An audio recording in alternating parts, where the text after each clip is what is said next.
Who does? I do? Yeah. What's the theme music? I don't know. You did it. See, the retro game. Yeah. Hey, what's up, everybody? And we're live, just like that. That's going to be fun for people to tune in that early and hear that. But yeah, we have a good time even when we're off air. So welcome to the podcast, guys. I've got Worrywart with me. You see, we didn't really get in an argument and stuff. That was just a joke last week on the other thing. I know some of you guys watched the Big Gamers Small Talk, and Worrywart was on vacation, and it was his idea to joke around like we were mad at him and stuff. So yeah, there was nobody was mad. We were just being funny, and I guess some of you guys didn't watch the whole podcast or past 5 minutes because we started laughing like 5 minutes in, and so we just had to break it that it was just a joke or whatever. So some people were like, "Oh my God, crappy, Worry, what's up, you guys?" So yeah, we're fine, and we've got Kinsey Burke back with us. I'm here, and it's awesome. Yes, and if you guys, she's got one video up on her YouTube channel. No, she has two now. I saw does two. she? Has two? Yes, you have some show you did. What was the show? The name of the show? Oh God. Oh, you know what? I saw something. Yeah, something. I don't remember what the show was, but yeah, I did see something about Seattle Retro or something. Yeah. On YouTube. I'm not sure if it was her channel, though. It might have just been, like, because we're subscribed to her, and it shows up under our feeds. I don't know. But, yeah. Let me think. Yeah, but she's also, with the Metal Jesus Rock stuff, she did one about Japanese box art versus American box art with the Nintendo 64, and that was really cool. Yeah, the Japanese box art's that's kind of better most of the time than the American box art. Sometimes it's not. Like the whole... Once again, I'm going to bring up Ico, however you say it. Ico. The Japanese box art was not as good as the American box art. Even though the American box art was awful, it was much better than the Japanese box art.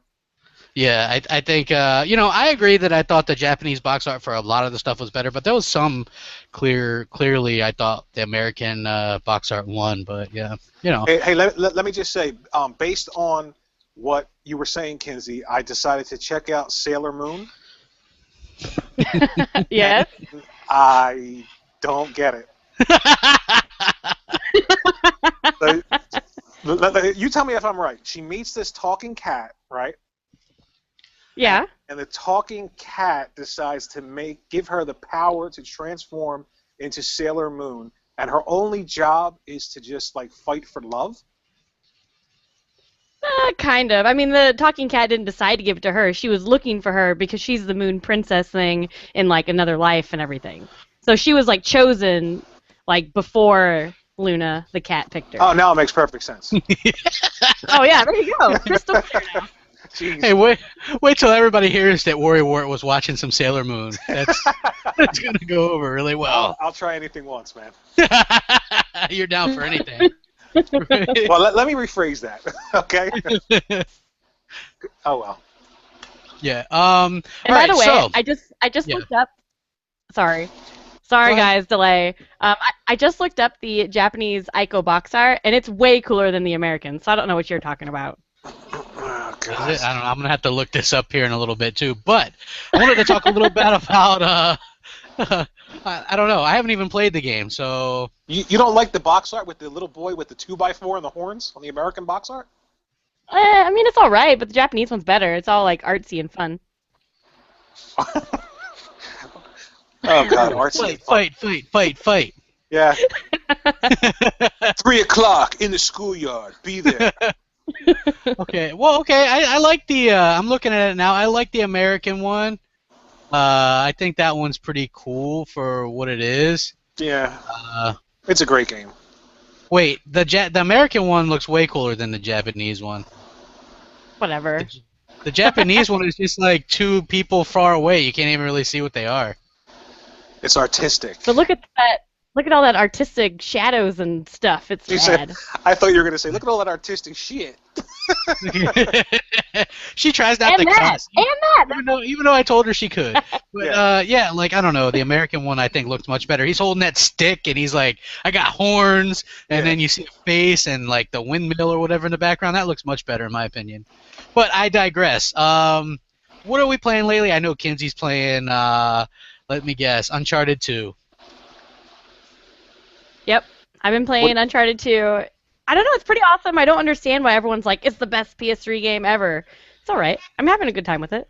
Yeah, it's not the best PS3 game ever. I think at the time when it came out, there was like this. It was always hard to sort of marry story with gaming, and that game did it probably the best up until that point. So that's where I think it got most of the praise with, the pacing and the story and the characters and the way they related. But the gameplay is pretty basic. I mean, cover shooter and stuff like that. Yeah, and I do like the second one better than the first one, which everyone said that I would. So. Yeah, much better. Yeah. I like it. It's pretty cool. The second one is much better. I don't. It's probably my favorite PS3 game, but I don't know. There's not a. I haven't played like every PS3 game yet, but hey, what else are you playing besides Uncharted 2? I've been playing Shovel Knight and Pushmo World for the most part. How is Shovel Knight? Because I'm hearing everybody keeps talking about Shovel Knight. It's rad as fuck, is what it is. Oh, RAF, awesome. period. Rad as. So you didn't mean Royal Air Force, you mean rad as fuck. Yes. Exactly. Okay, cool. So it's wonderful. It's such a good like 16-bit throwback. It's a lot deeper than I thought it was gonna be. Like, it's just fun to play. It's wonderful. And what are you playing it on? I'm playing it on the Wii U. Oh, the Wii U's getting some attention, huh? Yeah, it is. I felt like I should use it. I started using it with Pushmo World, and I guess Mario Kart 8 was a gateway drug, because now I'm like, I'm going to buy stuff on the Wii U, and it's going to be awesome. You know what? I did the same thing. Like, I started playing a lot more Wii U once Mario Kart 8 came out. It's such a good game. I just really wish that it had, like, a party chat system or something, like when you're racing. Yeah, it doesn't when you're racing. It has it in the lobby, but it doesn't when you're racing. Yeah, I just, just to, like, maybe find people and, like, talk with them, and, because I got, like, 1 or 2 friends on there, and that's about it. So it's not exactly as fun as it could be. It's not exactly a great online experience, but the game is awesome. Yeah, it's amazing. God. I love it. Yeah. What about you, Warrior? What are you playing? I know you just got back from vacation, but you've probably been playing some games already. Well, I've been passed out in a seedy hotel with Mario Kart 8 sticking out of my arm, begging people for change as they step over me. You're a Mario Kart 8 junkie now. Oh my God! It's just, I don't even know how to describe. That game is just fun. I mean, I can't really nail down what it is about it. I mean, everything. The sound is great. The graphics are great. The characters are great. The animation's great.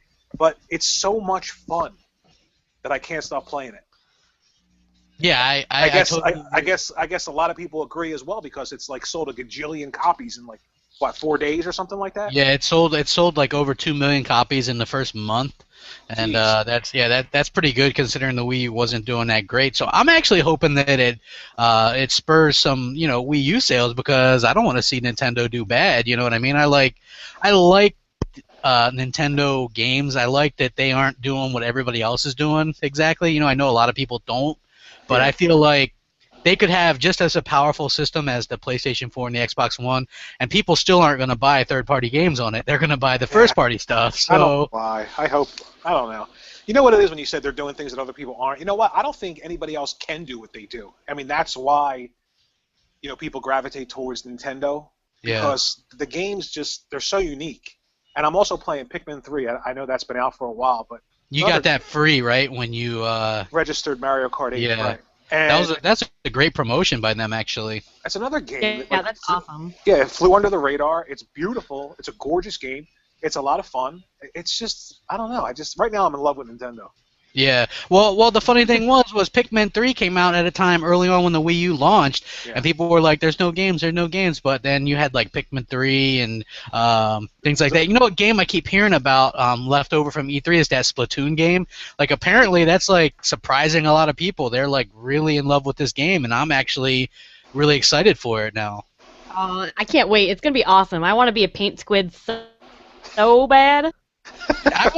See, I mean, that's something that's kind of unique, and it's like got a multiplayer component. I just hope they add the voice chat, because they said they weren't sure yet, but hopefully they add voice chat so you can at least communicate with your teammate or something. You know what I mean? There's something that you'll never hear again in a sentence. I want to be a paint squid. Well, it sounds like such a weird thing, but I like the idea behind it, and I'm excited for the Bayonetta stuff too later this year. But are you playing anything else, Worry? I'm actually playing through. I just finished up Watch Dogs. How did you like that? I don't know. I mean, it really reminds me of Grand Theft Auto with just one extra thing, hacking. Yeah. I don't know. I don't know how to feel about it. It's kind of okay. Some of the missions. I think everyone I've talked to.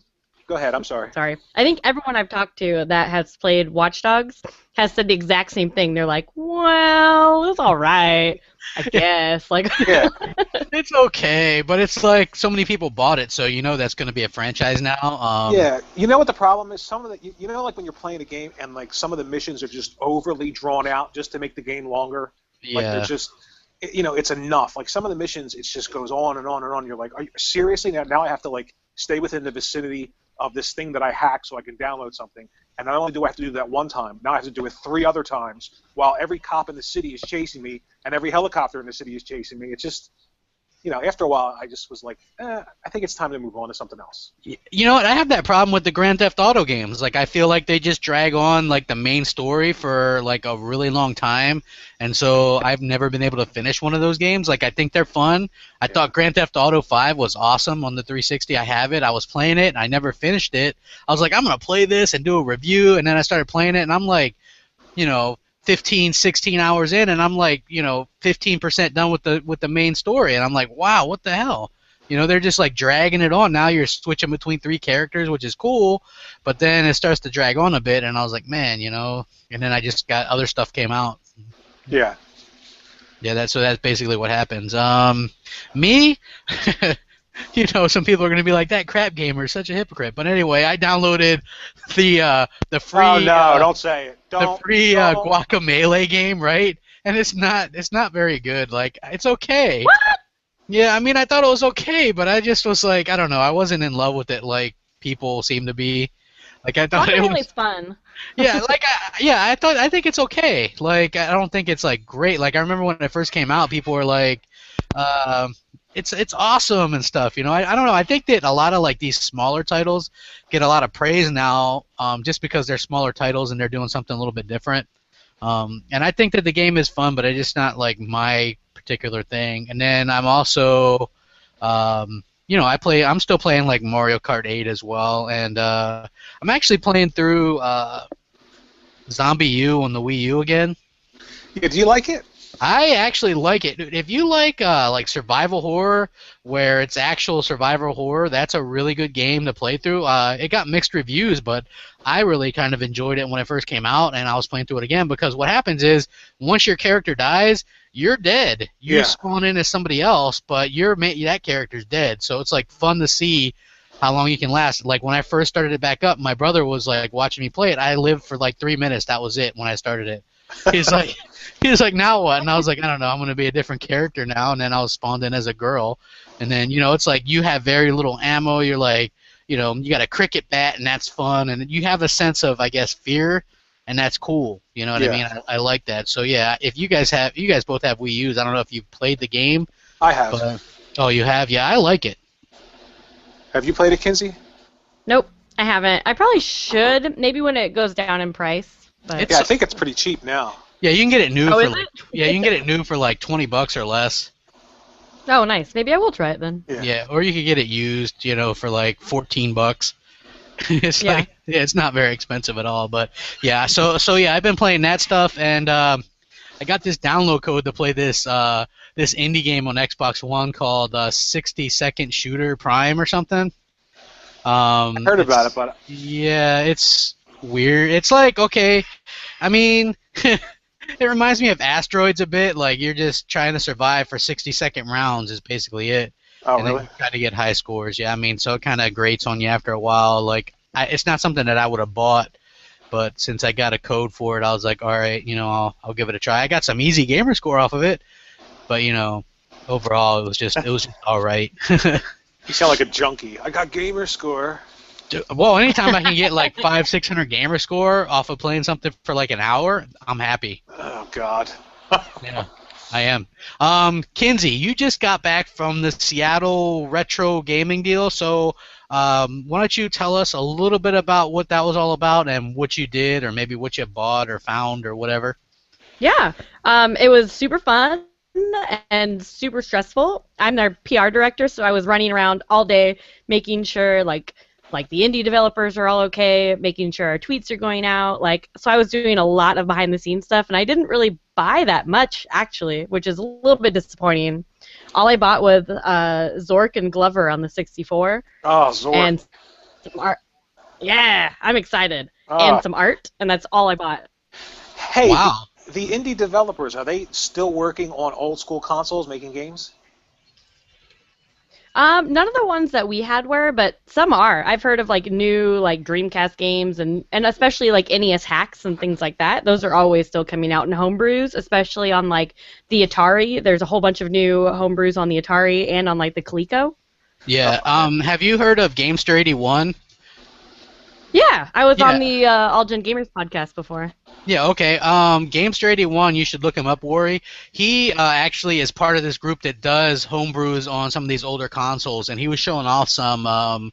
They still make games on some of these old consoles. Like there's a Halo on the Atari 2600. Oh my yeah. god, you guys. So They did. I have the Halo 2600, Yeah. and Ed Freeze was at Seattle Retro, and he signed my copy of Halo 2600. Oh, see, yeah. Come on. There's so many homebrews and stuff. Like it's this thing that I'm just now getting into. Like I'm seeing this and I'm like, people are playing these hack games, but they're on legit looking things. Like the Angry Video Game Nerd James Rolfe and Mike Matai, they played through hack Sonic games actually on a Sonic cart in a Genesis. Like, and I think that's like the coolest thing, that you can play these games on actual, and they have box art and legit boxes and things like that. It's really cool for collectors, I think, that are looking for that kind of stuff. So. Did you see some really cool stuff maybe that you couldn't afford or that you would have bought but didn't? Well, actually, my boyfriend bought some arcade boards there that he bought, like Bubble Bobble 2 and a couple other things. I think Elevator Action and something else. But so those are all stuff that I was like, wow, I wish I could get that. But then he bought it, so I guess I kind of got it. The actual cabinets or just the boards? Just the boards. Okay, so you gotta get the cabinets and then stick it all together. Yeah, we have like a really old arcade cabinet that we're just gonna make into like kind of a JAMA setup. Yeah. Oh, that's awesome. You know, Metal Jesus did something like that, didn't he? Yeah. Yeah, I've played on that before. Yeah, that's. Oh, well, rub it in. Yeah, I know, right? Wait, hold on. Like- Did you see, like, she was like 5 years old? She's like, yeah, I played on that before, and you guys did it. Hey, next time you do something with Metal Jesus, you gotta be like rep us a little bit. He doesn't gotta shout us out, but be like, hey, I know these cool guys, and I do a podcast with them. She was like, screw you guys, I'm going home. His videos are cool. Like they're some of the reasons like I started trying to expand my channel and stuff, because he does a really good job with it. And Hey, you know. Have you guys heard of the Retron 5, that all-in-one old school gaming console? To Yeah. play games? Yeah. Yeah, I've played on that too. How is that? It's all right. There's some problems with it. It doesn't play 100% of the games. For some reason, the slats are like really tight. I'd like wrestle with it to get a jump. I'm sorry. No, that's like Okay, the guys. the inner crap. We're game. all buying adults it. here. I'm buying it right now. the inner. Well, there was like a joke on the All Gen Gamers podcast for a long time. I don't know if you guys listened to it, but it was like they were talking about basically Hyperkin like effing you over because they raised the price and like a couple of other things. So they were talking about a slot in the back that was for exactly what you're thinking of. Slot in the back. You know what the funny thing is next year, like the reason why I'm not going to get one this year, the reason I'm not going to get one this year is because next year the N64 and the original PlayStation, their rights are up. So Hyperkin will be able to add those two into some kind of console. So you're looking at some freakishly awesome console that's going to use HDMI out with all these games. If you're somebody who can't track down all those old school consoles, you know what I mean, but you want to play those old school games and have that experience. I was actually looking at that Retron 5, but I had read some things about some little problems that they were having. So I wanted to like find out somebody that actually used it. But I didn't know about the N64 and the PlayStation rights being up. So if they add that in, I mean, I'm going to run out and get that in a heartbeat. Well, you know what's really cool about the Oh, go ahead. Sorry. The only thing about the Retron 5 that I'm kind of like, man, a little bit disappointed, even though I guess we can't have everything, but whatever. There's no Game Gear slot, and it can't use some of the like Mega Drive carts, like the Japanese Genesis. Oh, yeah. Get out. So it does play the American Mega Drive, right? Genesis? Genesis, yeah. Okay. Yeah, it does. I actually watched Gamester81 do his review of it or whatever, and he did a good job with it. What's cool about the Retron 5 is it can get firmware updates, so a lot of the little technical problems can be ironed out over time. So I thought that was cool. And he actually has the adapter slot for the Genesis that lets you play Sega Master System. Oh, the Master System? Yeah, so it's something like 9 consoles that you can play in one. And Fantasy Star. And the reason why I'm interested in it is because I have a lot of these old consoles, but if you got to have a lot of space for all these consoles to be out at the same time. I can box up my old consoles and just have this thing to actually play the retro stuff. That way I don't have to worry about dust and all kinds of crap going in the actual consoles that I wipe them down there like my babies or whatever. So, I make sure that everything's taken care of. So I think that's a cool aspect to it. And they did kind of, raise the price, last minute or whatever, but... Yeah, that's why I wanted. Yeah. I would definitely keep the old school consoles out, like on display, but I would have like that Retron 5 hooked up all the time to just pop the cartridges in and out, or whatever, just to play them. You mean wrestle the cartridges out? Yeah. But and also at Seattle Retro, before I forget, Metal Jesus also did a panel there, and it was awesome. Yeah, I seen a picture where you guys were up there taking questions. Did you answer a lot of questions? Yeah. Well, I was the moderator. Oh, okay. So, which is actually kind of awesome because I didn't have to answer any questions. Nobody was like, "Hey, you're Kinsey. You did the DS and N64 stuff." Nope, which was great. Oh wow! Because I was already terrified to do it. Really? So it was fun though. I had a good time. It was me, Metal Jesus Rocks, and Drunken Master Paul, and it was super fun.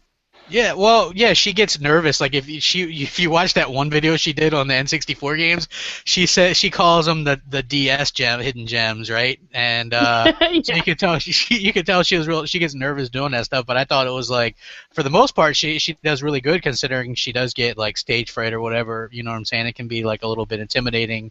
That's some of the reason I don't go in front of the camera. Plus, I'm a big fat ass, so I don't want to give people fuel for the fire. But anyway. Tomorrow is 4th of July, so I figured it'd be a good time to pick out some patriotic games that we like, or some patriotic movies, or a mix of both. It doesn't have to be your top 5, but just maybe a couple that you like to play. And we'll start off with Kinsey. When you said patriotic games, I could not really think of a whole lot. So probably my number 1 patriotic game is going to be BioShock Infinite. Yeah. That was what I was thinking too. I was like, okay, podcast over. I can't think of anything. I guess there's the military shooters and everything, which I don't play a lot of. Although I played a lot of Modern Warfare 2. But yeah, BioShock Infinite. Okay. What about movies? Is there any patriotic movies that you really like? Independence Day. Hey, that's a really good one, actually. Independence Day, the aliens invading Earth? Yeah, Will Smith, where he's like, "Welcome to Earth." That was patriotic? Well, yeah, it's called Independence Day. It's in the name. Oh, we're going with names now. Okay. Oh, okay, then names. Patriot games, you guys? There you go. Oh, yeah, that was a pretty good one. Or The Patriot with Mel Gibson. Oh. Yeah. Before he went crazy.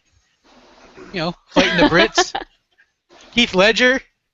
Yeah, that was good. Before he died. Yeah. It's back in the day.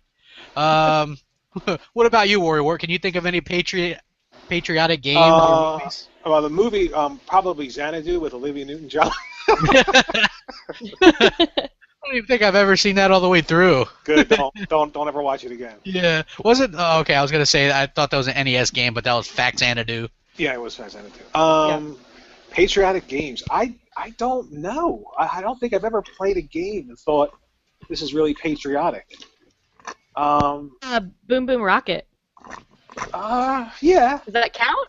Well, it's like 4th of July, right? Like Samba de Amigo? Fireworks. Yeah, Samba de Amigo. That's very patriotic. Movies would probably be like, I like all those like old war movies. Like it's before my time and your time, but the only reason I know about them is because I watch them all the time. Like, have you ever heard of Von Ryan's Express? I've heard of it. I've never seen it. Yeah, that's a pretty good one. And I don't know, patriotic.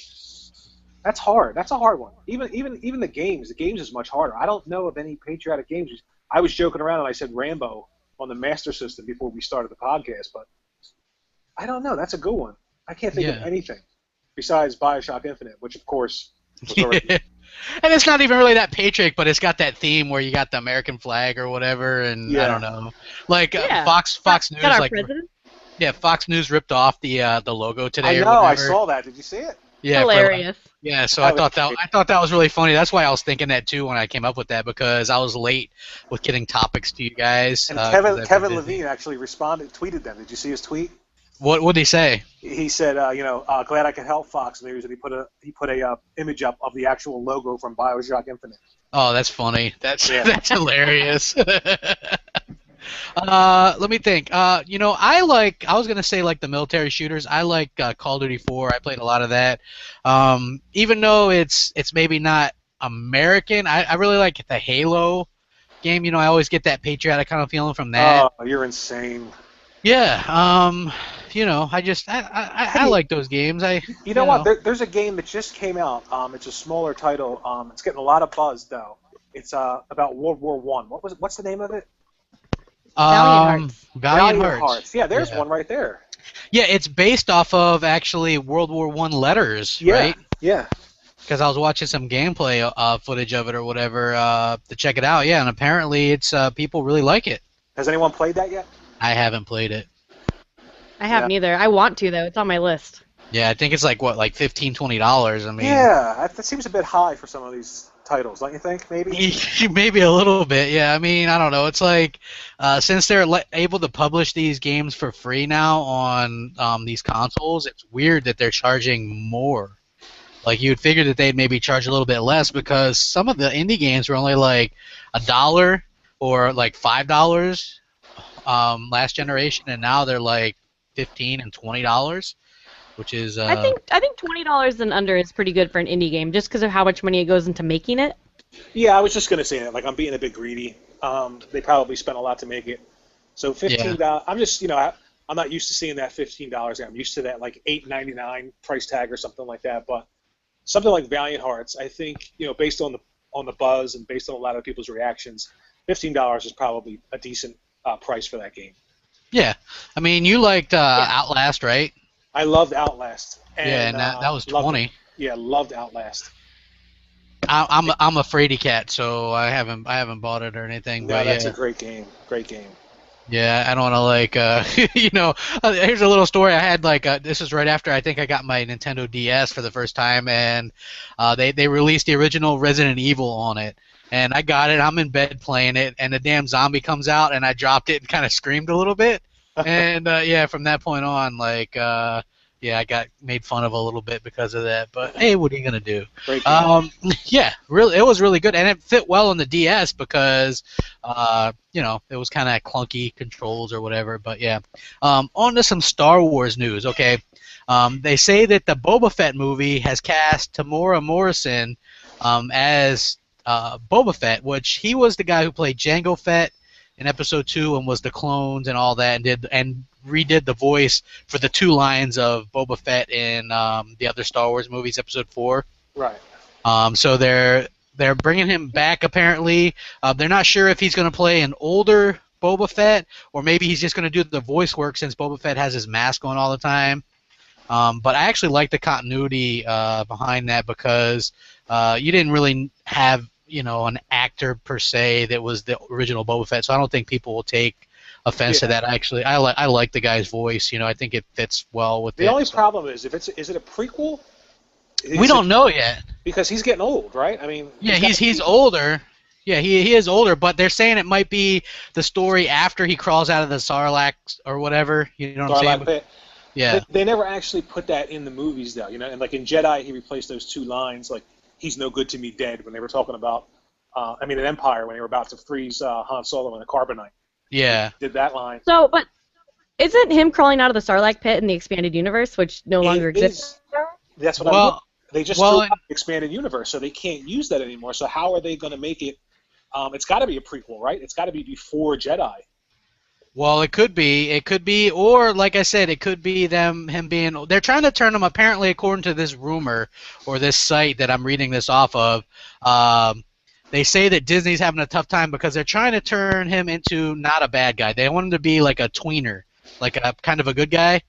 So the only way that I could see them doing that, which would be later on, because in the expanded universe, he didn't dislike the Jedi, and he got into fights with Vader sometimes. Actually, he almost beat Vader in the expanded universe. Yeah, I like that idea because, like, he was always like an opportunist in the books. He's a bounty hunter, so you know what I mean. He's not all the way bad, not all the way good. He just does whatever for the money. So yeah. I don't know if Disney should do the whole Disneyfication of Boba Fett. You know what I mean? But I would like to see a darker one, you know what I'm saying? Like where he's more of like that. Like a good idea to compare it to would be, I don't know if you've ever seen it, The Rock did a movie called The Rundown like 10 years ago where he's hired to run down people and he runs down this guy's son and the son is actually a good guy, but The Rock doesn't care because his job is to bring him back and that's all he cares about is just doing his job, So no matter how much sob story or whatever he gets from this kid, he has to bring him back, because that's his job. Yeah. So, I mean, I think it could be something like that. But what's really interesting about this is this whole thing leaked because Hasbro, who, makes the toys and stuff, they leaked out the list of Star Wars, what the movies are, and, well, not so much what they are, but their release dates and stuff like that. So 2014 is going to be Star Wars Rebels, which is the CGI series that's going to take over for the Clone Wars. That's this year. Next year is Episode 7. The year after that, 2016, is the Boba Fett movie. 2017 is Episode 8. 2018 is a Han Solo movie, apparently. How the hell could they do that? He's going to be like 900 years old. I have no idea. It could be a prequel. That's what I'm hearing. It could be a prequel, or it could be just, it could just be him off doing something. I don't know. And then 2019 is Episode 9, and then 2020 is Red 5. That's what they're calling it. What do you think about Han Solo, Kinsey? Do you think you could sit through a movie that isn't a prequel with Harrison Ford at like 76 years old? Maybe. Depends on how far in the future they make it, but I think it would almost be worse to like pull like a Indiana Jones Crystal Skull thing and just have like the young guy come in. Yeah. Like that's worse too. Like I don't know. I'd rather have Harrison Ford than like Shia LaBeouf, but I mean, if you see Harrison Ford, he's in pretty good shape still.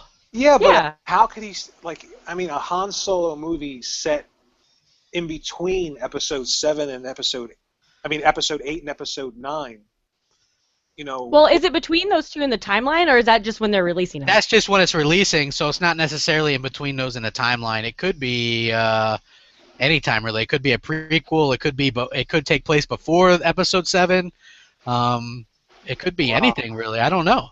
Yeah, I don't know. I don't know if I could see Harrison Ford doing it, especially since he just broke his leg, basically like crawling up the steps to the Millennium Falcon. Yeah, the Millennium Falcon is a piece of junk, so there's probably lots of stuff to trip. He's probably like, man, I wish they would have just like did what they did in the old movies, put me in front of a green screen, Hey, listen, Kinsey. The Millennium Falcon may be a piece of junk, but it did make the Kessel Run in 5 parsecs. Okay, but that's a distance, a unit of distance, not time. Yeah. Yeah. So I mean, that's interesting. I mean, is that gonna? This is the thing. I'm surprised they got Harrison Ford back to do Star Wars at all. Yeah, he didn't like it. Yeah, he wasn't a big fan of Star Wars. It's like weird to think about because he's done a lot of great movies outside of Star Wars, so he wasn't even typecast the way a lot of the other actors were. So it's weird that he maybe doesn't like the franchise. So I think the way they probably got him back was probably a lot of money and a lot of screen time in these next 3 movies and possibly his own solo movie. Yeah, I guess so. You know who hated Star Wars? Alec Guinness, the guy who played the old Obi-Wan. He hated that role. Hated it. He thought it was gibberish. He hated the lines. Yeah. He didn't like that at all. He just it was like when you hear that, I don't know, like I was like, man, you know. But you know what's funny though? He was in all these. It hurts the magic a little bit when you're like, oh, you didn't like it. But you know what though? He was in all these like fantastic Academy Award-winning movies before he did Star Wars, and he's remembered for what? Star Wars. You know? Yeah. Yeah. Well, he did to the Bridge to the River Kwai, which was really good. Yeah, and, exactly. You know, he was a knight, so I mean, you know what I mean? He was actually a Jedi Knight, you know. But how nerdy are we? But anyway, yeah. So I think that's cool. I mean, what do you guys think about this? They're gonna literally do a Star Wars movie starting next year every year.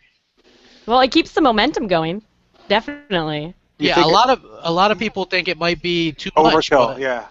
I was just going to say that. Do you think it might be like a little oversaturation of Star Wars? But I can't believe I just said that. For me, it's not going to be oversaturation of Star Wars, but I don't know. You know as long as the movies as long as they're all quality, I think. As long as they don't get all shitty and weird and Crystal Skull on us, I think we'll be okay. Yeah, where there's aliens. Yeah. Or where they all survive nuclear blasts in refrigerators. Yeah, as long as they're fine. That was pretty bad, I have to admit. Yeah, you know what? I liked it. I liked the movie at first. That part, I was like, meh. And then when I liked the rest of the movie, right? And then the aliens. Aliens ruined it for you? Yeah. Yeah, I was like, aliens, really? You know. But anyway, I sent you guys a link to this stuff. Apparently, there's all these leaked pictures. They're building all this cool stuff, like big puppets, the ships, the X-Wings, the Millennium Falcon. They're building all this stuff, so it's not going to be like fake. I mean, it's fake, but it's going to be like real, like tangible things that. You know, I like that idea. You guys like that idea a lot better? Go ahead, Kinsey. Yeah, I definitely do. The second, I mean, from that first like J.J. Abrams clip with the puppet, from that forward, I've been excited about the movies. Yeah, I like that they're not going to over-rely on CG. I mean, there has to be CG, but I like the fact that there's things there that, you know, that are real, like the actors can see them. Because a lot of times, like with the prequels, I could tell that the actors weren't looking at anything. You know, they were just basically pretending or guessing where they were supposed to look. I like that they... Yeah. I like at Jar Jar Binks, right? Yeah, you know? Oh, God, that was horrible. Oh, I want to forget that. I'm hoping they bring him back, right? I mean, that's what the fans want. Oh, God. Oh, God.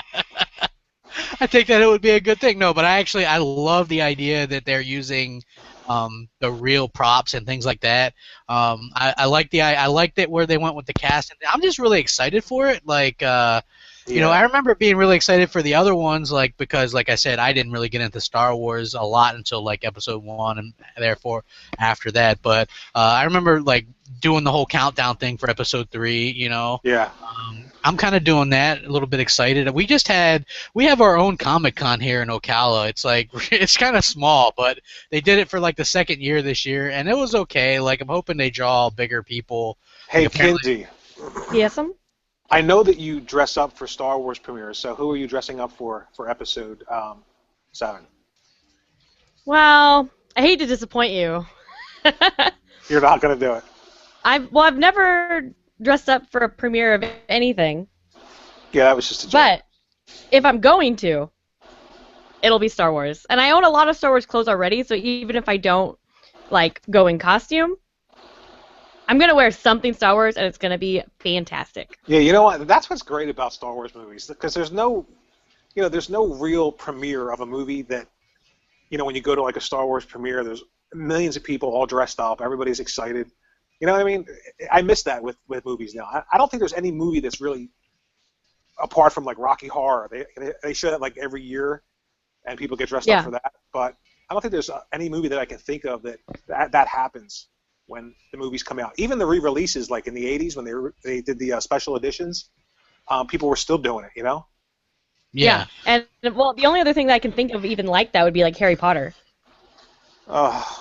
Yeah, I've seen a lot of people wearing those little round nerd glasses. They did like a Harry Potter release here, like in Yeah, there was a lot of people dressed up for Harry Potter. I actually want a Porkins outfit because I think that he to the plump hero, you know, who Porkins. yeah, Porkins, Jack Porkins. Jack Porkins, yeah, the pilot who. Yeah. They make fun of him rather epically in the Family Guy. Well, you know what? That makes me want to bring up a topic that I didn't really write down, but I wanted to discuss. How do you guys feel? Because we're all Star Wars and Star Trek fans. How do you guys feel when like they parody these things on these things? I mean, you guys have a favorite kind of parody? I like the Robot Chicken stuff. I like the Robot Chicken stuff too a lot. Yeah, because they're really fans of. Did you guys like Spaceballs? Did you like that movie? Yeah. Yeah, some of the stuff that Mel Brooks does, like his earlier stuff, like Young Frankenstein and stuff like that, I really like. The later stuff, Spaceballs, was kind of like slapstick, campy type humor. It was good, but I like the earlier stuff much better. And I love anything with Gene Wilder in that. I love. Yeah, so you were what the hell is that one that Gene Wilder did with where he punches the horse? Oh, Blazing Saddles? Yeah, Blazing Saddles. Oh, yeah, how could I not? I love that movie. Oh my God. It's like I don't know, like it's really funny. Like I only saw that for the first time a couple years ago, and I thought it was hilarious. I was just like, wow. I mean, I'm surprised that you couldn't get away with that movie nowadays. Oh no. I was just gonna say that movie for the time, it was so controversial, but it was so good. Even today, like when you watch it, even on like. Sometimes they like rerun it on like TNT or like classic movies, and they edit it all the time. You know? Yeah. It's just such a good movie, man. It's hysterical. Oh. I have it on HD DVD. Oh boy, give it up. Well, of course you do. Blu-ray 1. Give it up. He's like, I can't give money to Tony. Must not give money. Never. I'll never give up my HD DVD player. I got like 2 of them. Yeah, but yeah, I really like that movie, and yeah, like, did you know that they offered the lead role to, well, not the slave role, but the Gene Wilder's role to John Wayne, but he said he couldn't do it because it was too controversial. Yeah, there's no way he would do that film. No yeah, way. he said he'd be the first one in line to watch it, but that he couldn't do it. Yeah. So yeah, I thought that was really cool. But did you guys like the Family Guy Star Wars tributes? I kind of like those a lot. I never saw. I like them. You never saw them? You never saw them? No, I don't watch a lot. Like we went through this before. Remember with the whole Futurama thing? I'm not. Yeah. I don't watch a lot of TV, but I'm going to start on Netflix. They have every season of Futurama, and I'm going to start tonight. Yeah. Oh, speaking of Futurama, there's a room. According to I was checking into this because that's like one of my favorite cartoons. I love it. Like. I guess the lady who plays Leela, Katie Seagal, she's really devastated that the show was canceled again. And she said in an interview that Matt Groening, the creator who also created The Simpsons, told her, don't worry, it's going to be back on the air. We're going to get it back on the air. There's a lot more stories to tell. Don't worry about it. This is just like a little pause. So a lot of people are expecting Futurama to come back down the line. And later on this year, there's going to be a Futurama crossover with The Simpsons on The Simpsons. So I think that's pretty cool. That I don't understand how a show can be so witty and funny and and like the fans like twice or 3 times or whatever. Like I understood, like when it first aired on Fox, they kept preempting it.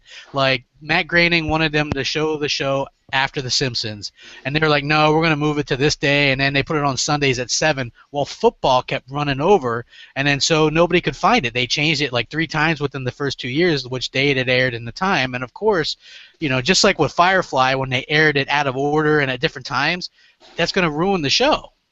You guys probably don't like Firefly, huh? I watched. Whatever. I love Firefly. Yeah. Finally, thankfully. God. So good. Yeah, I didn't know anything about Firefly. I watched the movie. Yeah. And I went back and watched the series. The whole one season. Yeah, 13 episodes, Yeah. really. You know what? I tried to get like my brother and his girlfriend to like that show, right? Because they're all big Joss Whedon fans too, like me, and they like Buffy and Angel and all that stuff and Avengers. And I told them, I was like, Firefly is really good. And they always make fun of me that it's a show about space cowboys and space hookers. Yeah. And I'm like, no. I was like, yes, there's space cowboys, I guess, and space hookers, but that's not what the show's about. Hey, I think like the westerny-ish music throws a lot of people off, so everyone thinks it's about space cowboys. Who's the lead character? What's his name in real life? Nathan Fillion. Okay, Nathan Fillion. If they ever make an Uncharted movie, he has to play Nathan Drake. He wanted to, actually. He kind of petitioned that because you know what? He was also did voices in some Halo games. He was the main character in Halo ODST. And he looks just like the character from Uncharted, and he sounds like the character, and he moves like the character. I heard like the original person they had for that was Mark Wahlberg. No way. I swear. No way. You can look into it. Mark Wahlberg was signed on, and then I guess there was all kinds of script problems and stuff. So, but yeah, they had Mark Wahlberg signed on for that. But I like Nathan Fillion, and because you know why I like him so much, because he loved that character and he loved that show so much. Like he's in this new show called Castle. Yeah. And he did this Halloween episode, and he dressed up like his character from Firefly, and his daughter's like, "Who are you supposed to be?" And he goes, "I'm a space cowboy," and she goes, "There's no cowboys in space." But it was like really like he was like it was really like a cool thing for the fans of Firefly to see, because like I was a big fan of the show Angel, and David Boreanaz does Bones, and he's done that for like 9 years, and I like that show too. But I don't think he's ever paid homage to like the Angel fans or anything like that by any that kind of way. Like I don't think he talks about anything but that show. Where Nathan Fillion will go do like these cons and stuff and talk about, he'll be there to talk about Castle, but he'll talk about Firefly. You know what I mean? So I really like that. I thought that was one of the best written shows. And you know what the problem was? I think that the beginning where the pilot episode, which is like an hour and a half long or whatever, it's kind of long and drawn out. And then you have a captain who's he kind of backs down a little bit in the first episode, and people didn't like that. That's why Fox, when they aired that show, they aired the second episode first. I didn't know that. Yeah. Yeah, they aired it all out of order, and a lot of people were like, "What the hell is this?" You know what I mean? What's going on? So yeah, I really, and if you notice, like a lot of those characters that are in that show were also in other Joss Whedon stuff. Like Nathan Fillion played the one of the main villains in the last season of Buffy. I forget her name. The black lady who played his like right hand chick or whatever. I forget her name because I haven't seen the show in a while. But she was actually Stargate, the main, right? Well, I don't remember what her name is, dude. But she actually played the villain in a season of Angel as well. So most of those people are really cool. You know what's really the movie kind of annoyed me was when they killed off one of my favorite characters, the pilot. Oh, I know. That made me sad. Yeah, like you don't expect that at all, and then he's dead. You know what I mean? Yeah. I wasn't expecting that at all, but then Joss Whedon tends to do that to characters that people like. I don't know if you guys ever watched Angel or Buffy, but he was killing people off left and right. Nope, never watched Angel or Buffy. No? Huh. Well, you don't watch a lot of TV, but yeah, I like both of those shows. I think they're, because Joss Whedon does a good job with his character development. Yeah. Yeah. Yeah. So I mean that's why I like it. But yeah, I think that those are really really cool shows, and I enjoy them. So let's see. There's also the possible plot leak on episode 7 a bit. There's not going to be Sith in it per se. It's going to be people in search of Sith to resurrect them, and I guess like Luke Skywalker has to get help to stop them, and that kind of thing. What do you guys think about that plot? I heard that there was a cat that talked in episode 7. What? Yeah, there's a cat that talks, and what happens? So is Luke Skywalker like the Moon Princess? Well, what happens? Yeah, like Luke has to go out in the universe and defend love. Wait, that's the plot to Sailor Moon, your new favorite show. See, the funny part is we've been talking about Futurama way more than Sailor Moon, and the first thing you go look up is Sailor Moon. I know. Wait, you know what's funny too? I know. I was trying to find it. Like I was on Netflix looking for all these old looking for anime cartoons, and this thing. Have you ever heard of Witchblade? I've heard of it. I've never actually watched it. Okay, well, basically, all I see is this image of like this anime character in a dress that isn't a dress. There's like 2 pieces to the dress, and that's it. And I'm like, what is this? So I start watching it. It's this woman who turns into she puts this bracelet on and becomes like a witch, and it's called Witchblade.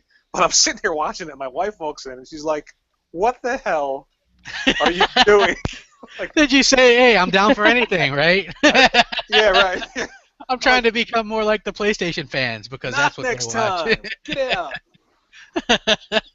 Yeah, so like now I'm like looking at all this like anime stuff, but I finally found Sailor Moon, so I'm like, okay, cool. I'll watch the first episode. I'm watching it, and I'm like, what's going on? Like, it's so strange. It's weird. I don't know. Have you? Well, there's also they have on Netflix. They have the entire Star Wars Clone Wars series on there. Oh yeah, I've already watched those. Like, oh, okay, yeah, those are really good. I need to watch those. I've never watched them. Are you never kidding? watched them? Holy cow! Kinsey, I know. I'm sorry. What the hell? Oh wow! So now we have something we can finally make fun of Kinsey at for not watching. Yeah, I played. I'll watch it eventually. His arcade. I played his arcade. I Well, guess what? I watched Clone Wars all the way through. It's in my queue. It is. Hey, Kinsey, like, okay, the last season of Futurama, I've really enjoyed that a lot. Like, I was talking about this with my brother. We always joke around with the lines and stuff. There's an episode where Bender becomes a folk singer. I don't know if you've seen it. Yeah. Okay, like I love that episode so much, and the reason why, and Wart, I know you're just gonna have to like bite the bullet, like what the hell are they talking about, is because Fry whines throughout the whole thing, right? Like it's like the backstory. He's like, I wouldn't know what it's like to win a knife fight, would I, Bender? And he's like, Dr. Brutaloff froze me in this carbonite, so it's like a little shout out to Star Wars there. And then I love Bender's line. He's like, you're always getting frozen and stuff. It's your thing, man. Like when I first heard that line, I was just like, wow, I spit out my drink because like I like how Futurama like calls back to itself. That's why I like that show so much. Like they call back to other episodes and what's happened. You know, they actually keep up with that. Like even the whole Fry Leela type kind of relationship thing, I thought they kind of ended that really well. And I thought it was kind of cool that they gave Zoidberg his little moment there, the next to last episode where he was with the Game of Thrones girl, because I guess that's the girl who did the voice of the Flower Girl. Yeah. Oh, yeah. I love Zoidberg. He's my favorite. Well, yeah, and like throughout the entire series, like, do you know how many times I've heard that like pizza delivery for Icy Wiener? Like 500 times that is shown, and not once do I get tired of it. Yeah, I mean that's really great. I mean, you know what's really funny is the episode that I don't watch is the one with his dog Seymour. Oh, that's so sad. Yeah, whenever that one comes up in the queue, I just skip over it. And then they actually fixed it in the first movie, Bender's Big Score, because you think that the dog just sat there waiting for him until it died, and then you find out no, he went back in time and lived with the dog for like years and years, and it was happy or whatever, and it was fine. Yeah. And then they even make fun of that more, where they, you know, how at the beginning they always say something at the bottom of the screen during the opening, it says not the episode where the dog dies, you know, because I guess, people like really were upset about that. But you gotta in the evolution episode, when they're doing the digs looking for the missing link, they find like a mummified dog, and then Hermes is like, it's another one of Fry's dogs. Yeah, exactly. See. Those are the callbacks that I'm talking to. Like I like the little animations. Like there was another thing. Like I was talking to my brother about, like me and my brother are always like bullshitting about like Futurama and stuff. So it was like this episode where the professor asked Fry, "What do people call him?" And he says, "People call me Orange Joe." And I thought that was weird. And then episodes later, he calls him Orange Joe. I was like, holy crap, that's hilarious to me. Like I was like, he just called him Orange Joe, and people were looking at me like I was crazy. I'm like, he called him Orange Joe. Do you not get that? And they're like, no. And I was like, damn, you know. Hey, you still there? You still with us, Warrior Ward, or does your mom bring you some meatloaf, bro? You're talking to me now? You flat levers? I'm sorry, man. I told you. Go watch the Futurama. You'll be like, flat that's the levers. best show ever. Sorry. Sorry. The Kinsey and crap podcast? Yeah. Well, maybe you should go watch some Futurama, and then you can be part of the club. Oh, wait, I'm sorry. Is this coming from the person who's never watched Clone Wars? Oh, no, but she's played Metal Jesus' arcade cabinet, yeah. No, I'm definitely going to start watching it tonight, because I'm still on vacation for a while, and now that I'm home, I have time to just hang out and watch stuff, so... Hey, Kinsey, does Grandmaster Paul, he's a good party guy, right? He drinks, he's a good drinking buddy? Yeah. He's a great person. Yeah, like he reminds me more of that than Metal Jesus. Like Metal Jesus seems cool and stuff, but I get the feeling that Paul is like a kind of a party animal. Yeah, well, they both kind of are. But I remember One time, like, I was hanging out with Drunken Master Paul, and we were both, like, plastered, and he was, at, like, 1 in the morning, he's like, hey, Kinsey, do you want to play Atari? And I was like, yes, I do. Like, it was awesome. There's a bear shit in the woods. So you guys were just, like, playing Atari at, like, 1 in the morning? Get up. Quick, get up. I got the Coleco set up. It's 3 o'clock in the morning. Do you want to play? Oh, hey, someone in the comment section says they love Hercules, the series with Kevin Sorbo and Xena Warrior Princess. You know, that was a popular show. The Xena was really popular. I like Xena, and then they turned her lesbian, which made me like it even more. So, like, I never understood, like, you know, like I guess they kind of pressured that into that or whatever, but I never looked at her as being a lesbian. Like, I was a teenager at the time or whatever. I never thought she was gay or anything. I thought it was cool, and then they, like, because at the time it was cool to be gay or whatever, you know. So that was at that time. It's always cool to be gay. Yeah, I'm not hating. Oh, did you guys hear about this? Right, the one of the characters in the new Dragon Age is going to be gay, and I guess a lot of people are kind of taking issue with that. And me. I have no idea, dude. This is what I'm saying. Look, BioWare games always have somebody that's gay in there. Why is this a big deal? The big deal to me is that they're even having to say anything about it. Who cares? Yeah. You know the only what? disappointing thing to me is that means I can't romance them, and I want to romance everybody. Oh. 2 playthroughs. You know, I don't want to like bring the mood to seriousness, but I say this all the time, you know, the same people that get upset when, like, games get blamed for everything bad in the world, you know what I mean? They say, oh, it's not gamers who, like, scream, like, don't blame games, it's not that. Those same people are the ones that have a problem with stuff like this, you know what I mean? Because they think that if they play as a gay character, there's a gay character that they're gay. It's ridiculous. It just doesn't make any sense. They might catch the gay. Hey, watch out, he didn't turn you gay, did he? Well, I think it was funny. Because in BioWare's press release, they used the term fully gay. Yeah, fully gay. Yeah, fully gay. It means he's not just bi. He's fully gay. He can only be romantic. Like what is that? Like are you 3/4 dudes. heterosexual or? Yeah. It was so weird. They had to make it as, like, an awkward as possible, and so, like, it basically pissed off every community. Be like, really? Like, doesn't make any sense.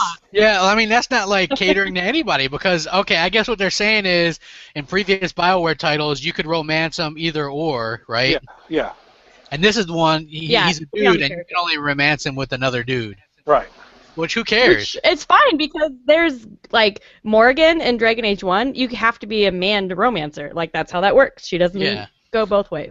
It's the same idea. Because you need to knock her up or whatever for one of the endings or 2 of the endings or something. I don't know. Yeah, I mean, welcome to the real world. Yeah, you do. Right? Yeah. I was like, hell yeah, I knocked her up. Yeah, I did, but I never talked to her again when I was done. Well, wait, no, what did I do? She, like, runs away. Good, let her go. Actually, the ending that I got from the first playthrough that I did on that was I sacrificed myself. I didn't do that ending. I sacrificed myself, which was, in retrospect, probably not the best idea. But did you guys ever play Jade Empire? Yes. Okay, that's one of the rare games where you can, like, romance 2 chicks at the same time for that ending. Yeah. That's, like, the real ultra... Yeah, that's the ultra rare ending. Have you ever played that game, Kinsey? I haven't. I've been told by, like, a million people that I'd like it, but I just never have. You'd love it. Yeah, especially since you like the BioWare games. That is a fantastic game. And I seen that you just picked up some original Xboxes. I seen them in the garbage or something. I don't know. Yeah, I'm so glad you said that. I forgot all about that because I saw that and I said to Kinsey, crap is going to be tearing. He's like, no, the babies are in the trash. I was like, they're in the trash can, man. They deserve better than that. Come on now. It was the recycle bin, you guys. Yeah, I mean, that's going to a good cause, right? What's wrong with them? Oh, please. I just set them there and took the picture because I was trying to get in the car, and then I set them down because I was holding 3 Xboxes, and I was like, no, that's funny. That's like 60 pounds. Yeah. If you're like, okay, here's a little story. I use this site called Listia. It's like sort of like eBay, but you win free stuff. You can like list stuff that you don't want, but you know what I'm saying? Like no money actually exchanges hands. It's just like these fake credits or whatever, so you can get stuff that way. I won an original Xbox doll. I mean, I already had one, but I saw one with like 25 games, and I actually won one off there. And the lady shipped it to me for free. And it ended up costing her like $25 to ship because that shit's so heavy. You know what I mean? I'm so I always sure. thought that was kind of funny. But Jade Empire is absolutely a game that you have to play. And I know you have a pretty good PC too, but Did you play Knights of the Old Republic? Many times, and I just restarted it like a couple months ago on Steam. Yeah, great game. The second one, the Sith Lords, was okay. I thought the second one actually had better combat and that kind of stuff, but I loved the first one had a much better story. Yeah. Yeah. It was like so much better. Like I really enjoyed it. But yeah, in Jade Empire, at the end, you know, where you can like hook up if you've done things right, you can hook up with 2 chicks in the tent. I need to research this, I think. Yeah, you can hook up with 2 chicks in the tent at the That end. actually sounds like my vacation I just came back. Hey, not only that, but you know what's funny is like if you ever go back, like you know, you do the big fight at the end, and now at the time, they're like, here comes another wave of enemies, and there's like 4 enemies, and like nowadays that's funny to me because a wave of enemies is like 100, or you know what I mean? But back then it's like here's another wave of enemies, and I'm like looking, and there's like 4 guys coming at you, and you're like, wow, okay. And they all have the same animation. They're all like yeah, they're all twins, right? There's like quadruplets coming. Yeah, it's like I'm playing Rise again or something. Yeah. You know, even though I love that game, but yeah, that does annoy me. Or like the first Batman Arkham game. That game had all the double characters. I'm not a big fan of that, but I love the game. That doesn't make the game any less fun. You know what I mean? Oh no, the Arkham games are great. Yeah, I like those a lot. Okay, let's see here. What do we got? Oh, speaking of like game pickups and stuff, Kinsey, I know you always have a lot of luck in Seattle finding like retro games and flea markets and Goodwill and all that stuff. What is some of the best, coolest stuff you've picked up from those kind of things? I found a DuckTales 2 Ooh. at Goodwill, and it was funny because like I found like a stack of NES games that none of them were particularly valuable, but it was like DuckTales 1, Rescue Rangers, like the ones that aren't valuable but you can't find them really.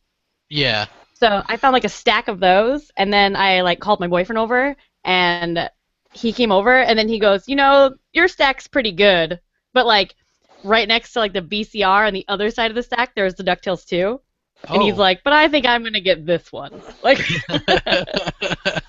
so I found that. I found a Bust-A-Groove. I found the orange Xbox Live see-through orange controller for the original Xbox. I don't even know what that's worth, but I have one.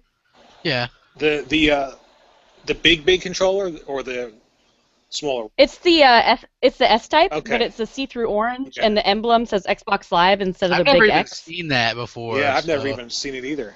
You should like. I hadn't either. Yeah, I would maybe look up eBay prices on that or something because it could be worth. It's not there. Something. Oh, it's not. Wow. Last time I looked, it wasn't there.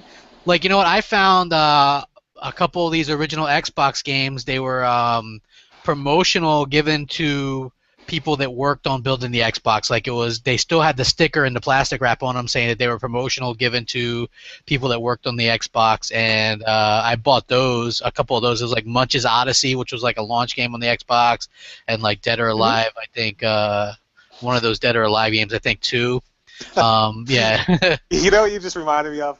The Dead or Alive series. Do you remember, and it's shameful, the Dead or Alive Extreme Beach Volleyball? I have Dead or Alive Beach Volleyball. That was not a bad volleyball game, though. I hate to say it. It wasn't a bad volleyball game, but it was just like, wow. I remember playing it, like, it's just like... Dude, the Xbox had the best jiggle effects. Let's not kid yourselves. Jiggle. Oh, that's so horrible. Yeah, that's why that guy worked on it. Who was that? The Team Ninja guy with the glasses who's not there anymore? Itagaki. Yeah. No, not Itagaki. What's his name? Yeah, Itagaki, dude. Is that his name? The guy with he's the guy that did Ninja Gaiden. Yeah. Or Gaiden, or whatever, you guys. Sure. Yeah. The best jiggle effects is in Secret of Mana 2/3, the second Densetsu 3. when you go in the black market at night. There's dancers in there, you guys. I've never seen that, but I played that game. What part are you talking about? You have to go in the black market in the one big town that's only open at night, and there's dancers there, but you have to talk to them, and they're like, "Do you want us to dance?" And you're like, "Yes, I do." So you have to ask the dancers to dance. Yeah, in the black market. And then they say, "Do you have $1?" I don't think you had to pay them even. Yeah, you can get people to dance for you at in Mass Effect as well. You go up and those dancers they'll just dance for like a long time with you, you know. Yeah, I've done that a couple times. Yeah, I mean, well, that's the first thing you do in a game like that. You know, you go to the strip club or whatever. You can do that in Grand Theft Auto. You know, I don't know why I just thought of this when you were talking about. This is completely off topic, but we were just away on vacation, right? So. We're sitting in the hot tub, having a good time, and this guy and girl, an older couple, come over, and they're in the pool. It's right next to the hot tub, so they're like, "Hey, how you guys doing? How you like it? Blah, blah, blah." And I'm like, "Oh, it's great." So my wife's talking to this girl, and the guy starts talking to me, and he says to me, when my wife comes back, "Do you swing?" Right? Uh-huh. So then, so wait, this is great. This is horrible. So then my wife's like, "Ooh, they have a park?" I was like, oh my god, I want to be cruel. Because she's like, oh, I like swinging. They have a park. They have slides. Oh, yeah, you should be like, yeah, we should go. We should go find out about it. Yeah, let's go see it. I'm like, let's get the hell out of here quickly. You could have had a G-milk, dude. Right. Like, oh man. You're talking about dancers. I don't know why I thought of that. Yeah, you like the old lady. Quit lying. Yeah. What about you, Warren? Have you ever found any good scores at places like that? I cannot find anything anywhere because there is absolutely no gaming-related place where I am except for GameStop, and I hate going in there. I mean, I have to kind of go in there every once in a while. There's a Toys R Us, but you can't find anything old in them stores. There's no older, like thrift stores or anything like that I can find stuff in. You don't have a Goodwill? Yeah. Yeah, but there's the Goodwill. I'll go into Goodwill and I'll find like a blanket from 1920. You know, not fun. It might have some smallpox. Watch out. Yeah. Oh, that's great. Hey, did you guys ever play the smallpox game? Oh. Wait. I mean, what about flea markets and stuff? You know, my wife goes to flea markets all the time. She only came back once with something game-related, and it was the original Resident Evil for the PlayStation 1, and it actually had on there, now supports the DualShock, you know? Yeah. And I'm like, wow, but that's it. There's nothing. Most of the stuff that I have, I just hung on to. Like, I have my original Game & Watch. You have, the original Star Wars figures, man. Yeah, I have all of them. Yeah. I mean, yeah. I think that's awesome. I just got lucky in Carmen. I mean, I was going through, I went over to my mother's house and was digging stuff out of the basement and stuff, and I just found the box with the old Millennium Falcon in it, and then I found a box, a tin box, locked up that I used to put the figures in, and I opened it up and they were all there. It was like finding gold. Yeah, I mean, I could imagine. My dad did that, I think about 10 years ago. Went up to where he used to live or whatever, and they had his old records, from the '60s and stuff in there, and and they're all in really good condition and stuff. Yeah. Still just like he left them. I mean, that was pretty awesome. There's lots of stuff because we have a Goodwill, but we have a weird Goodwill. It's one where they just pour all this stuff into these bins, and then you have to pull through the bins, right? Oh my god! So I just went to one of those for the first time ever, and it always sounded like such a good idea because they sell things by the pound. And then I got in there and I didn't want to touch anything. Yeah. That's the problem, right? Not only that, but when they bring in new stuff, everybody has to wait back at a certain point, and then they go, and you got to run, and there people throw elbows and shit. They're like, mine, you know? And I'm like, damn, you know? Oh my god. I don't want your damn, whatever. I don't want your VCR. You know what I'm saying? Don't you touch that blanket with smallpox on it. It's yeah, exactly. It's most of the stuff is bad. But I have found some cool stuff, I found a complete Game Gear in a box and stuff like that. The best thing I found at a yard sale was in the box Excite Bike for the NES. In the box Tetris, Mario Brothers 3. I got them for $2 a piece. I bought. Awesome. Yeah, I mean, those are really good. Kinsey, I know I seen you with that Shadows of the Empire in the box weeks ago. I was so jealous about that because that game is awesome, and you have a boxed copy, which is just like amazing. But yeah, it's like, wow, man, like when you find the thing is, like, people always ask me because I have a good collection of games too, not as good as like Metal Jesus or anything, but they're like, how do you do that? How do you get into that? I'm like, well, if you go to flea markets, make sure not to buy from vendors. You can tell they're a vendor if they see a game like Mario 3 and they're trying to sell it to you for $25. See, because the difference is Mario 3 is a popular game and it's sold really well, so it's not worth that much. It's worth about $3 to $5, right? Vendors will try to jack the price up just because it's a popular, well-known game, and they'll try to sell it for a lot of money. The thing is, you want to go find the people that don't really know what they have, or they're just trying to unload it or whatever for a couple bucks. Like, I know somebody that hit a yard sale and got a Atari Jaguar in the box for $5. I was like, holy crap! Wow. Oh my god. Yeah, I mean, Atari Jaguar, that's just one of those. That's then one of those finds. Go home and play Aliens, because that's like one of the few things that's good on there. Right. Yeah. Well, I mean, still. Yeah, I mean, but still, it's like one of those things that if you're a collector, that's one of those things you want in the box, Yeah. Oh, definitely. I would love to have a Jaguar in the box. Yeah, I mean, I would too. That's what I'm saying. Like, especially for $5. Like, my brother literally just got, and I asked him, like, why'd you get all this stuff? He bought Genesis 2, the Sega CD, and the 32X, right? Oh. And I'm like, man, why did you get all those like cancerous attachments for that thing? And he's like, no, it's cool. He got it all specific. He got the 32X for Knuckles Chaotix. It was basically one game. Yeah. I remember buying all that stuff, like all the add-ons. I'm buying them, the 32X. I'm buying everything, and then the Sega CD add-on, and then I remember thinking to myself, man, they keep selling all this stuff like this. They're going to go out of business. Sure and enough. they did. Yeah. I'm like, how many more pieces of something do I have to buy? And I'm like, oh, they're gone. See you later. Yeah, I think that that's one of the things. Like, at the time for Sega, like, a lot of people don't realize, but they were supporting too much hardware. It was like the Genesis, the 32X, the Sega CD, the Game Gear, the Nomad, the Sega Saturn. And then by the time the Dreamcast came out, people felt kind of screwed over or whatever because they were, if they come out with something, you got to support it. Yeah.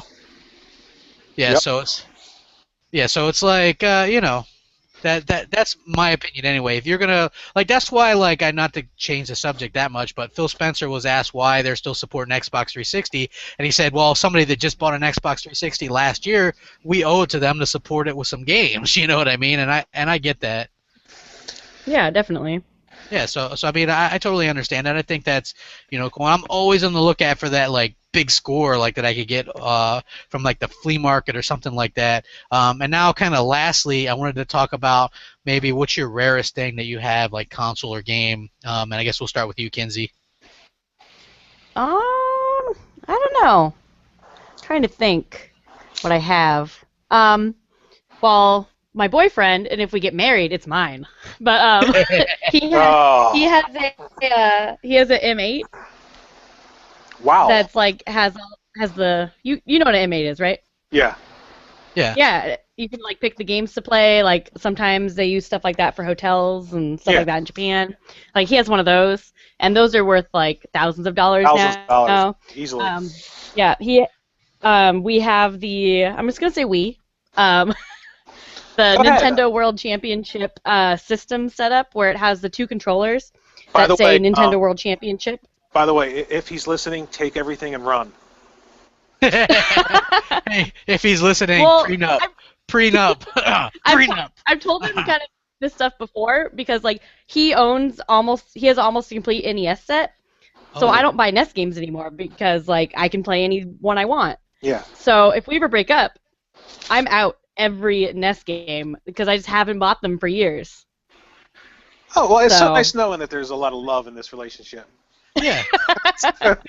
It's all about NES games. Yeah. I know. I've never even heard people call them NES games before. Yeah, you never heard of NES? No, I've never heard that. I think that's weird. Do you call Super Nintendo games SNES games? NES games, yes, NES. SNES? NES games. Oh, you're way behind, crap. Come on, man. Damn, man. I feel like I'm not. I'm not one of the cool kids now because I don't call it NES or SNES. NES and SNES. That's weird. That's what they are. So that would be like the rare things for you, but you don't even really own that. But you will if you ever get married, right?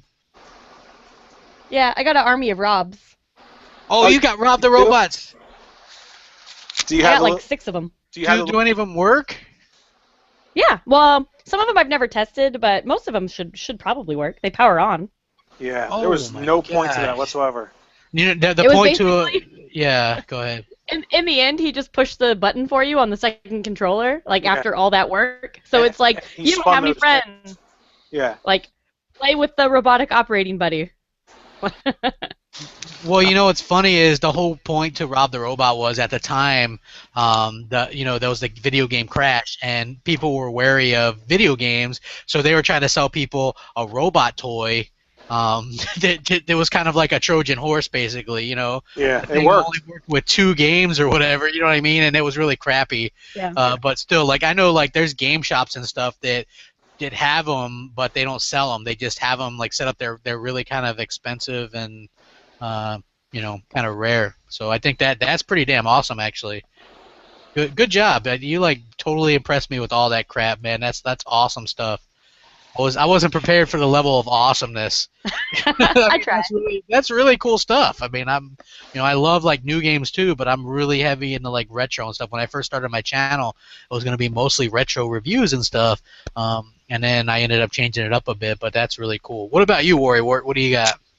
The oldest thing I have is the Game & Watch, the original Game & Watch Donkey Kong. You know, the clamshell. They kind of got the design for like the 2DS, 3DS type thing back in the day. Mm-hmm. Yeah. It was a watch and a game.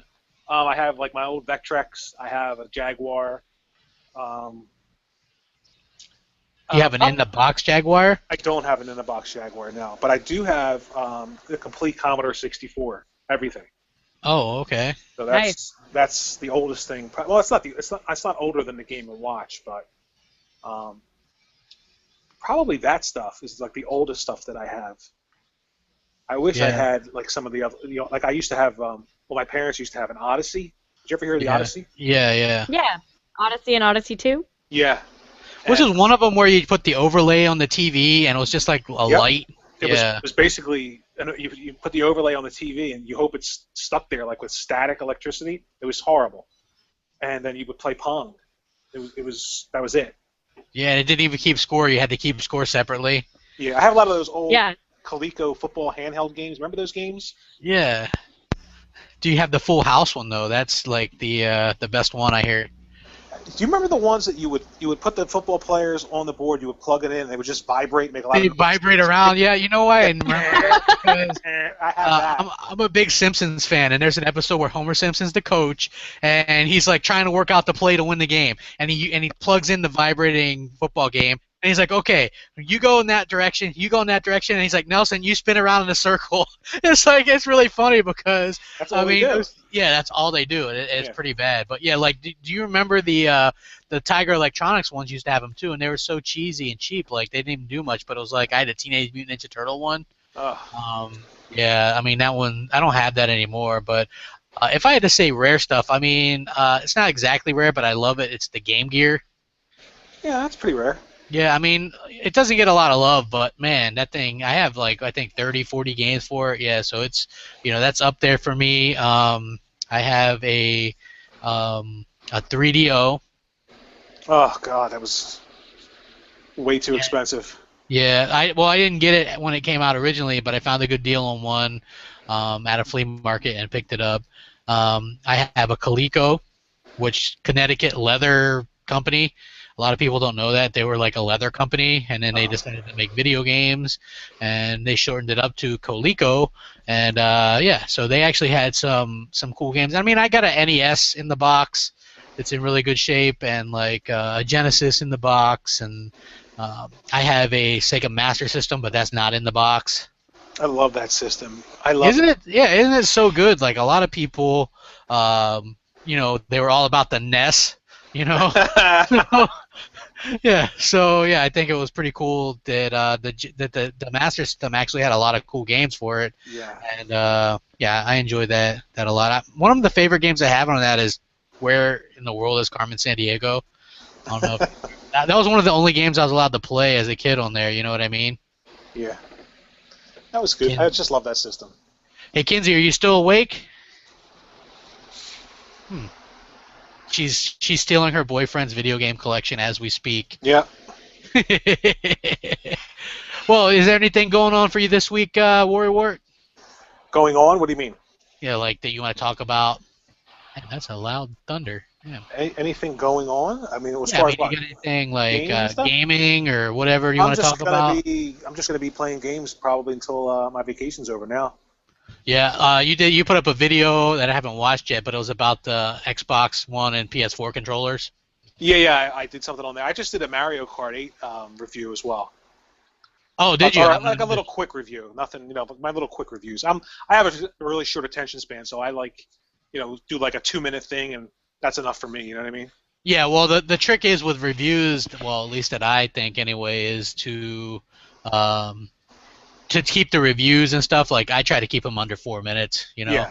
Yeah. I just don't have a long attention span. So. Yeah, I don't either. I think that when I'm watching videos, if they're like 4 to 5 minutes, I'll watch. But unless it had to be really something damn compelling to watch over that amount of time. Yeah. You know what I mean? I don't know. I'm just short attention span, just like you, I guess. So yeah, I tried to keep it like that. So yeah, I mean. Cool.